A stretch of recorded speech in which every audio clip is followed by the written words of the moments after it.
Bugün ehliyetle ilgili birkaç noktaya temas edeceğim. Özellikle malumunuz yine yıl sonu yaklaşıyoruz ve yıl başı sonuna yaklaşmamızla ilgili belli bir ehliyet artışı söz konusudur. Bu ehliyet artışıyla ilgili vatandaşlarımızı birkaç noktaya değinmek istiyorum.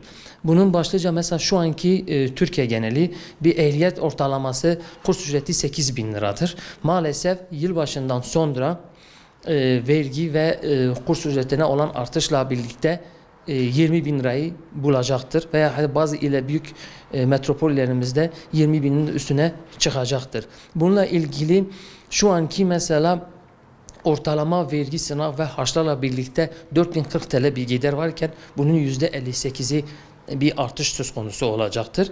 Bunun artışının söz konusu olmasıyla vatandaşlarımız sürücü kurslarına büyük bir talep etmektedirler ve sürücü kurslarında son süreçte en büyük yoğunluk yaşadığı ayları yaşıyoruz. Ve bunun için de kurs ücretimizde artış yapmak zorundayız.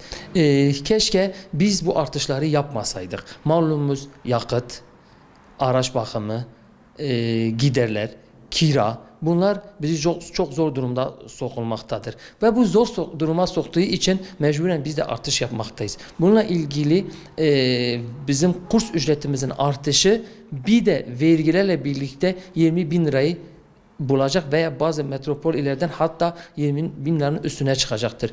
Ehliyet isteyen, düşünen vatandaşlarımız varsa biraz önce sürücü kurslarına uğrayıp bir ehliyet kaydının yapılması lazım. Bugün ehliyet kaydını yapan bir vatandaşımız en az %50, %60, %70 kara girmiş oluyoruz. Bunun yanında bizim de devletimizden beklentilerimiz vardır. Federasyonumuz vardır. Bununla ilgili birçok İçişleri Bakanlığı'na da belli yerlere de temasta bulunmuşuz. Bununla ilgili araç ÖTV'si indirimi yapılması lazım. Bununla ilgili bizim personel SSK'mız bayağı büyük yük taşımaktadır. Bununla bir SSK indirimi veya bununla ilgili faizsiz kredi sürücü kurslara imkan sunmalarını devletimizden talebimizdir. Bununla ilgili bize sunacağı bu imkanlarla birlikte bizi de daha rahatlanır. Sürücü adaylarımıza daha güzel bir verim vermiş bulunmaktayız. Bunun için hem biz tüm kurslar adına söylüyorum bunu. Bir de vatandaş olarak iyi bir rahatlığa kavuşmuş oluyor.